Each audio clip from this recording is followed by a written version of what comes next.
in our industry, there's really nothing about like, oh, how good is your resume, things like that. It's more about your reputation. So to find the people with the same value, you can have fun together, you can work hard together, but also party together. I think that's very important. Yeah. Yeah.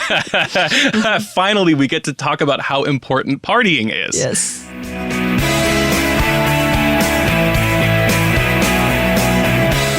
Hey there, and welcome to Taiwan Talk, where we share the stories of people living in Taiwan. I'm Trevor Tortomasi, and joining me in the studio today is Amy Ma, the CEO of MA Studios, and a producer of so many big film projects here in Taiwan, including recent films like American Girl, 美国女孩, and For My Country, a French film pour la France. I hope I said that right. Amy, welcome to the show. Thank you, Trevor. It's my pleasure to be here. So you are mainly a producer, but you do a lot of stuff in the film industry, and I just learned that you even have a podcast. Can you tell us some of the projects you've been working on recently? Yeah, for recent years, like American Girl, I think one of the most famous Taiwanese film I did, and it won like 4 Golden Horse Awards, and also it traveled to like Hong Kong, Singapore, and like Tokyo film festivals. So it's quite well known in Taiwan, and thanks to Netflix, it traveled around the world as well. And the most recent one, it's a French-Taiwan co-production movie called Pour la France, For My Country.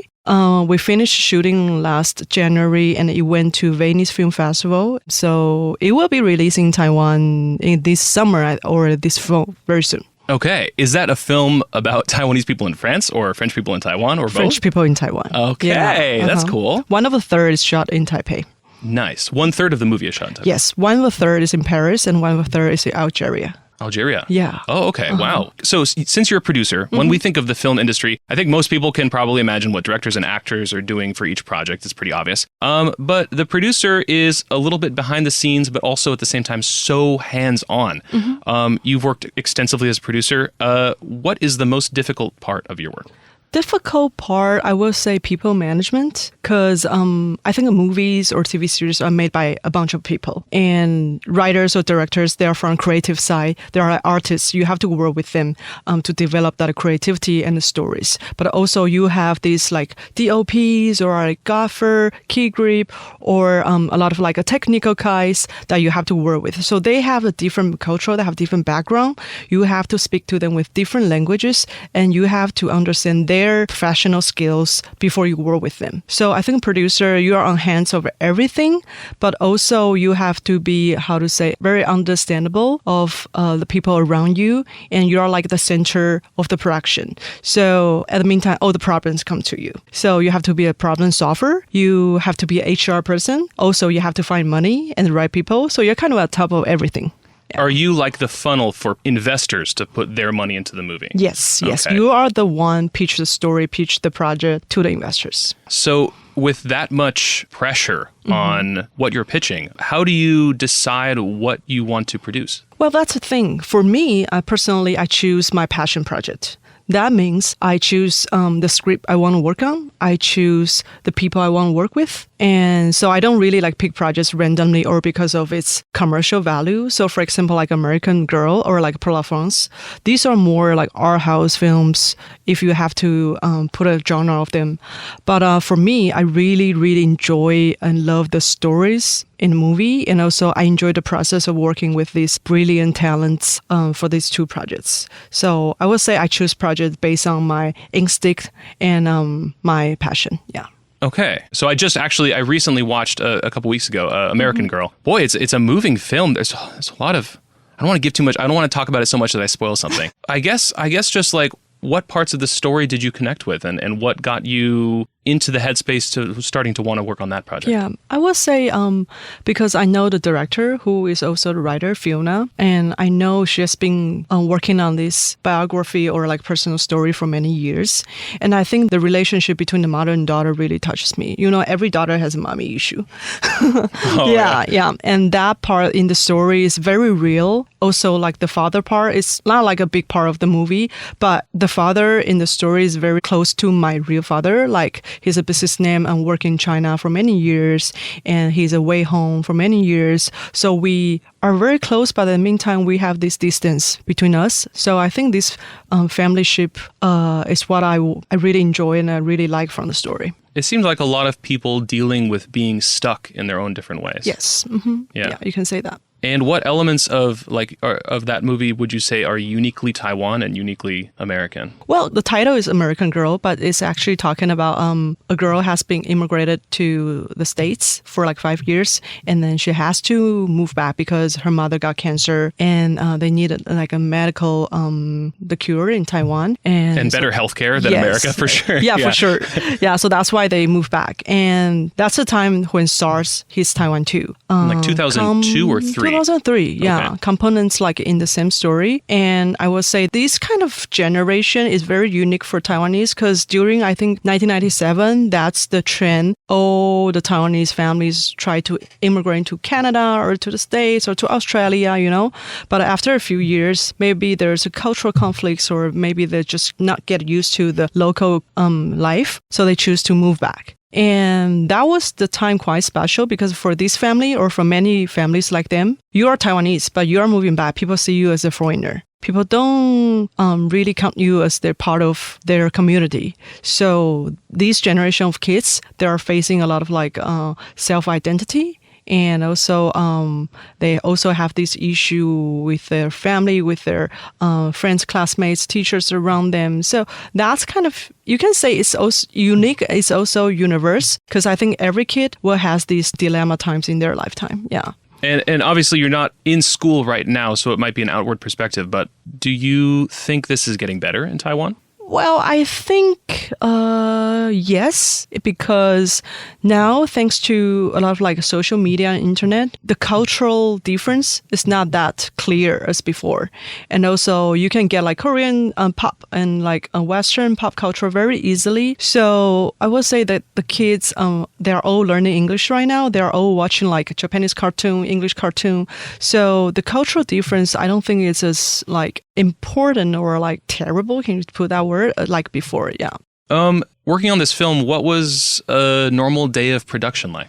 Well, that's a loaded question because I think there's a normal day, probably. Yeah, every day is different, but you know, people always seeing you like, oh, Amy, you have such a happy life. You're drinking every day, you're eating every day, you're traveling every day. I drink to forget the struggle. Yeah, but I was telling everybody, it's for work. Trust me, it's for work. Because I would say, I think producers are the one making plans, making strategy. Like you want to make the best plan. You want people working with you in your most comfortable moment and style. So that's why I always have like meeting with people in a bar or I want to treat them dinners, you know, because that feels more casual than just sitting in the office and you want to sign a contract with me. You want to pay me $1 million, things like that. You want people want to work with you. You want people spill a little bit of food on that contract. Yes. Okay. You know, make people drunk and maybe then sign a deal. Yeah. So for me, I have an office. I have a desk, but I'm rarely sitting on the desk. I'm just everywhere in the cafe in Taipei, or I travel a lot. I travel to Korea, Japan, or America, UK for work because I did a lot of like co-production projects around the world. So for shooting movie, I think I've traveled over like 30 countries, over like 50 cities or 100 cities in the past 10 years. Okay, you lived in the UK before, was it? I started my career in New York. Okay. So I lived in New York for 6 years, and then I moved to London for 4 years. But recent years, I kind of relocated back to Taiwan because my family are always here, so I want to spend more time with them. And did you grow up in Taiwan, or did you grow up in many countries at once? I grew up in Taiwan until I graduated from my college, and then I went to Middle East for almost 2 years because my bachelor degree was Arabic language and literature. Whoa! So yeah, I went to Syria and Jordan or Tunisia for study Arabic. And then I went to Miami for my master degree. Wait, how's your Arabic now? Would your Arabic teacher be proud? I think they will be proud because I can still like say something bad words about Arabic. Yeah, okay. They're very useful we'll ones. Have to ask them about that then. No, but I can still say like a basic life language, like a communication. Okay. Yeah, because I've spent enough time there. I think So like in New York, I always speak Arabic with a taxi driver, so I got a lot of free driving. Yeah.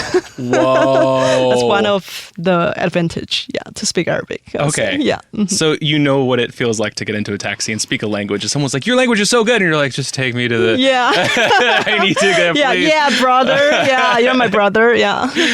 Okay. With all of the organization of different creative minds you have to do for the film, how often do you get to put your own creative input into a film? Well, I actually count myself as a creative producer right now because I write stories with writers together. I put my ideas in it. I mean, I'm not the one like sitting on the desk writing every line, but I put my insights in the character, in the storyline. I kind of guide my writers like, in which way your writing can get more productive and effective because it's easily to shoot. It can save more money. So the investors or like studios will be happier to invest in a project like this. And also I know the different resources or like fundings I can get from other countries. So I would kind of telling my writers, maybe we can add like Korean elements in the story so we can get money from there. I can maybe ask like a big star from Japan to play one role. So maybe we can write a Japanese role into our story, things like that. That's cool. Yeah. This scene is where we put the Coke bottle. Okay, cool. Yeah. Wow, I didn't know that was part of the process, but that absolutely makes sense. I mean, if you can put something in that gives a little voice to someone else, sometimes you can get paid for that voice, but also sometimes you can like make your movie a little bit more powerful in ways you didn't. True. That's awesome. Yeah.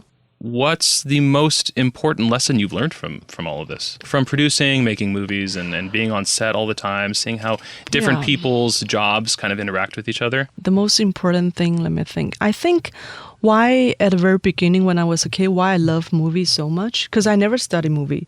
So I chose movie as my career. You never studied film either? Never. You just studied Arabic? Arabic and hospitality management. So I also have some restaurant business going on. So for someone who loves editing, I'm talking about myself now. This interview's about me now. No, and who also majored in Chinese in college, there's still hope for me. Of course. Yes.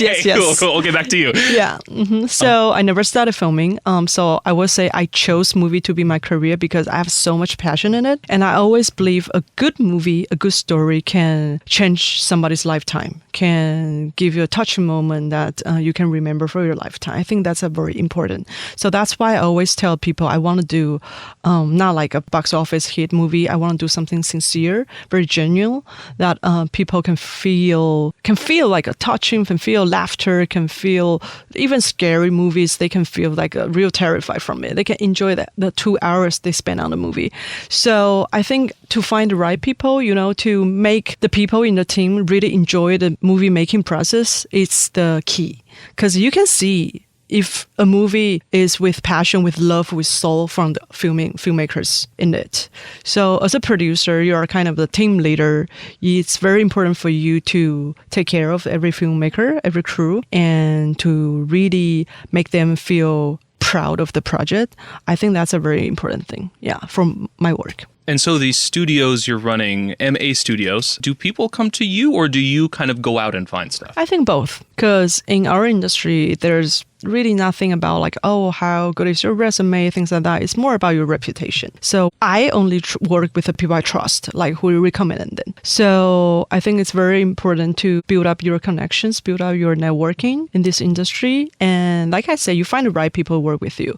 There are many, many talented people, but maybe they are not your group. You have the same value. So to find the people with the same value, you can have fun together. You can work hard together, but also party together. I think that's very important. Yeah. Finally, we get to talk about how important partying is. Yes. So then, of all these things you've worked on, which of your projects would you share with the world if you could share only one? For now, until now, I would say the recent movie, Pour la France, For My Country, because it's actually a real story based on the director himself. It's talking about French brothers who were refugees from Algeria and immigrant to Paris when they were very little. And then his younger brother came to Taiwan to study in the Taiwan University for Chinese. But he always wanted to be a soldier. He wanted contribute himself for the French government. And then the whole movie, a whole story start with an accident. And it's like how his family tried to fight his justice with the French government and also with their religions and with their cultural identity in France. So it's quite a serious topic, but also it tells about the familyship, like the love from the mother, from the brother, and also tells about a lot of now the refugee problems and also the religions problems around the world. So I think for me, it's a really important topic to talk about. People are always try to keep away of the sensitive topic, but this movie I think is hit the right angle. Like we should talk about it. We shouldn't avoid it. Yeah, people are really afraid of talking about things that they're afraid to get wrong, which I think is a form of respect, and that's good. But also, it's nice to see someone put out a well-thought narrative to sort of put all those thoughts together in a way that people can talk about more easily. Yes. So in terms of putting together stories, are you allowed to talk about your next big projects? Well, yes. Well, I would say I have 2 big projects coming up. One of them is still going on right now. The movie's name is Tales of Taipei. It's an anthology movie. So the reference is like New York, I Love You, and Paris, I Love You. We put 10 stories together with 10 directors. So we have the biggest cast, the biggest talents you can ever imagine from Hong Kong, from Taiwan. I can't tell you who they are, but I promise you they will blow your mind. Yeah, okay. Yeah, trust me, that's ever in the history, like the best cast list ever. Yeah. And the other new thing for myself is I joined Netflix. So it's my new chapter of my career. Now I'm in charge of the Chinese content, which is China, Hong Kong, and Taiwan for the Netflix projects. So we have a lot of originals coming this year. You're in charge of all of them? Well, I mean, not like, but all the Taiwan originals, I'm in charge of them. Yeah. That's a lot. I should have started with that. No, Okay. but I really, Netflix is a new chapter for me. So I haven't, I just started this year. So I don't have that many stories to share with, but for me, it's very exciting. It's a new journey, yeah. Coming back to Taiwan specifically, there's so many creative minds in Taiwan, and we're already seeing a lot of great movies. But what kinds of stories do you think we need to hear more of from Taiwan? Well, I think for me, I think one of the weakness I would say we have is we always trying to copy others. We think, this Korean drama is so good, we want to do the similar. The First Love from Japan is so good, we want to do another First Love, maybe in Canteen. Yeah, things like that. But we forget how many good IPs, good original stories we have on this island. Yeah, I think we have to focus back in our own stories.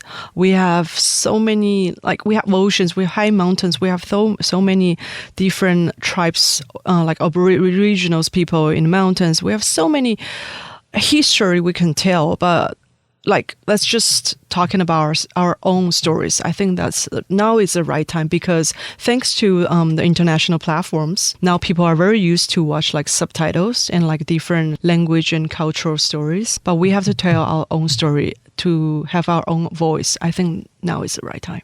Where can people find more of your stuff? I do have my website. I do have my personal page on IMDB. Okay. So if you search Amy Ma, I actually I've done I think over maybe 10 feature films or 3-4 TV series in the past. So you can see my filming history on my company website or on my IMDB page. And then from there, it will just be a little bit of a quest to find where those things are now. Yes. It's hard to have them all in one place. Well, congratulations on all that work. We'll put a link in the description of the podcast. Oh, I forgot to ask about your podcast. Oh, yeah. What's your podcast? Well, can you plug it here? I was interviewing a lot of actors that I work with, but I stopped it after I joined Netflix. Okay, are you still allowed to tell people that it's out there? Yeah. Okay, still, okay. Yeah. What's it called? What's the name of it? It's my... This podcast is called Taiwan Talk, by the way. Trevor remembers. Come to Amy. Come to mommy. Okay.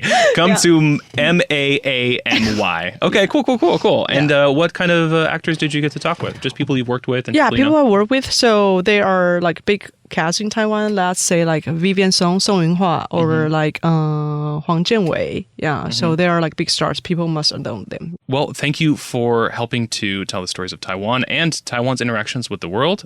Producing is not an easy job, but hopefully now listeners know a little bit more about it and how many connections and how much talking and sometimes how much partying can go into being a truly good producer. It's for work. I'm telling you, Trevor, it's for work.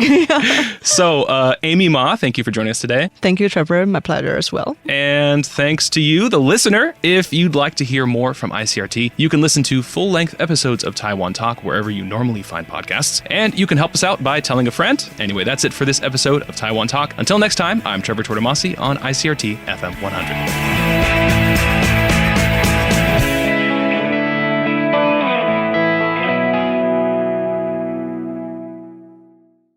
If you'd like to hear more from ICRT, you can check out our other podcasts. We've got Taiwan This Week, a roundup of the news in Taiwan every Friday, English in the News for useful English expressions explained in Chinese, and EZ News, spelled with the letters E and Z, for simplified daily news. For some lighter news in both English and Chinese, check out News Bites and News for Kids. And if you enjoy them, tell a friend.